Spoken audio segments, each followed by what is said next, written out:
Gold trusted gold buyers తాకట్టులో ఉన్న బంగారాన్ని విడిపించి ఈ రోజు ఉన్న మార్కెట్ ధరకే కొనబడును. మరిన్ని వివరాలకు సంప్రదించండి 7710777720. ఎమ్మెల్సీ తాతా మధు ఉన్నారు. సిబిఐ ఎంక్వైరీకి సంబంధించినటువంటి అంశం పైన రెస్పాండ్ అవ్వడానికి నిన్న ముఖ్యమంత్రి సిబిఐ అర్ధరాత్రి తర్వాత ఎంక్వైరీకి మేము ఆదేశిస్తున్నామంటూ స్టేట్మెంట్ ఇచ్చారు. ప్రభుత్వం నిర్ణయించి తీర్మానం చేసినాడు. ఏం చేయబోతా ఉన్నారు? ఒకటి, రేవంత్ రెడ్డి ఏంటనేది అందరికీ తెలుసు అండి. రేవంత్ రెడ్డి అనేవాడు ఒక డబుల్ గేమ్ ఆడుతున్న విషయం తెలుసు. రాష్ట్రంలో కాంగ్రెస్, ఢిల్లీలో బీజేపీ. చోటాబాయ్ బడాబాయ్ రాజకీయం నడుస్తుంది. ఎందుకు అంటుందంటే వారి నాయకుడు, ఆది నాయకుడు రాహుల్ గాంధీ గారేమో ఈ యొక్క సిబిఐ కానివ్వండి, ఈడీ కానివ్వండి, లేకపోతే ఎలక్షన్ కమిషన్ కానీ ఇవన్నీ కూడా బీజేపీ పార్టీకి జేబు సంస్థలుగా మారాయి. ఎస్పెషల్లీ ఈసీ జేబు సంస్థగా మారి దొంగ ఓట్లను చేర్పించేసి మమ్మల్ని మా ఓటమికి కారణమైన ఆయన దేశం అంతా పట్టుకొని తిరుగుతూ ఉంటాడు. కారు ఎక్కి, బండి ఎక్కి, అన్ని ఎక్కి తిరుగుతూ ఉంటాడు. ఈయన కూడా పోయి చేతులు ఊపొచ్చాడు. ఈయన అంతకుముందు బీహార్ వాళ్ళకి వ్యతిరేకంగా స్టేట్మెంట్ ఇచ్చిండు. బీహార్ వాళ్ళు చోరు గీరని తాడపోయి తనబోయినరు. అందుకోసం ఏంటంటే ఈరోజు జరిగింది కేసీఆర్ గారి మీద చేసినటువంటి సిబిఐ కేసు అనేది కుట్రపూరితమైనది, మోసపూరితమైనది, తెలంగాణ ఉద్యమాన్ని అవమానపరిచేది. తెలంగాణ ఉద్యమానికి సంబంధం లేనివాడు తెలంగాణ వద్దు అని తుపాకీ బట్టి తెలంగాణ ఉద్యమకారుల మీద కాల్పులు జరిపిన వ్యక్తి అసెంబ్లీలో కేసీఆర్ గారి మీద సిబిఐ కేసు నమోదు కోసం కుట్ర తెరలివ్వటం అంటే తెలంగాణ బిడ్డలకు వ్యతిరేకంగా జరిగిన కుట్ర ఇది. ఖచ్చితంగా రాబోయే రోజుల్లో ప్రజాక్షేత్రంలో రేవంత్ రెడ్డి గారి మీద ఒక ప్రజా ఉద్యమాన్ని తీసుకురావడం అనేది గ్యారంటీ.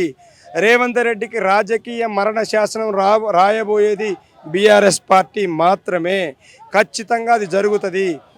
మధు గారు, కమిషన్ నివేదిక తప్పు, అందులో తప్పుడు నివేదిక ఇచ్చారు. మా అంశాలను పరిగణలోకి తీసుకోలేదు, మిమ్మల్ని కేవలం సాక్షులుగానే పిలిచారు తప్ప మా వివరణ తీసుకోలేదనేటువంటిది బీఆర్ఎస్ పార్టీ నాయకులు చెప్తున్నారు కేసీఆర్ హైకోర్టుకి. కానీ ఈరోజు ఇక్కడ కమిషన్తో పని అయిపోయింది. ఇప్పుడు నెక్స్ట్ సెంట్రల్ సిబిఐతో మీరు పోరాడాల్సినటువంటి సిచ్యువేషన్, ఇక్కడ కథ ముగిసినట్టే. నెక్స్ట్ కేంద్రంతో పోరాటం చేయాల్సినటువంటి సిచ్యువేషన్ ఉంది. మేము ఎవరితోని పోరాటం చేయమండి. ప్రజాక్షేత్రంలో ప్రజల దగ్గరికి వెళ్ళి ఏం జరిగింది వాస్తవాన్ని ప్రజలకు వివరించి ఎందుకంటే ఇవాళ ప్రజల నుంచి తీవ్రమైన అసంతృప్తి వస్తుంది.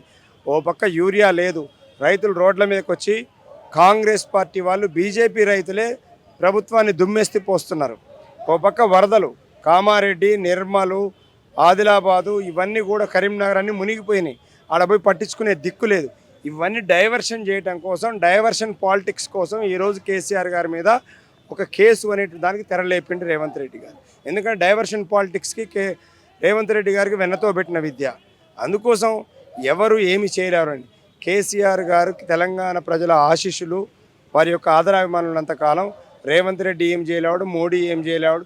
ఆయనకు చేతనైతే ఎఫ్బీఐకి కూడా ఇచ్చుకోమనండి. ఎందుకంటే ఆయనకు ట్రంప్కి ఏమైనా చుట్టరిక ఉంటే అది కూడా ఇచ్చుకోమనండి. ఇబ్బంది ఏం లేదు. 100% మేము ప్రజాక్షేత్రానికి వెళ్తామండి. ఇది నెక్స్ట్ పబ్లిక్ దగ్గరికే వెళ్తాం, ప్రజలతో మమేకం అవుతాం, ప్రజలకు చెప్పే ప్రయత్నం చేస్తామని చెప్తా ఉన్నారు. ఇక్కడ కేసు సిబిఐకి భయపడేది ఏం లేదు బీఆర్ఎస్ అంటూ తాతా మధు ఎమ్మెల్సీ చెప్తా ఉన్నారు. వీడియో జర్నలిస్ట్ జాఫర్తో మధు మల్కేడ్కర్, గన్ పార్క్. తెలుగులో న్యూస్ కి ఫాస్టెస్ట్ యాప్ ఇప్పుడు టోటలీ న్యూ అవతార్లో. జస్ట్ 5 seconds లో కంప్లీట్ న్యూస్, సోషల్ మీడియాలో ట్రెండ్స్ కి one stop solution, live TV app, voice search option తో ఇప్పుడే డౌన్లోడ్ చేయండి లేదా అప్డేట్ అయిపోండి. యాప్ లింక్ డిస్క్రిప్షన్ లో ఉంది.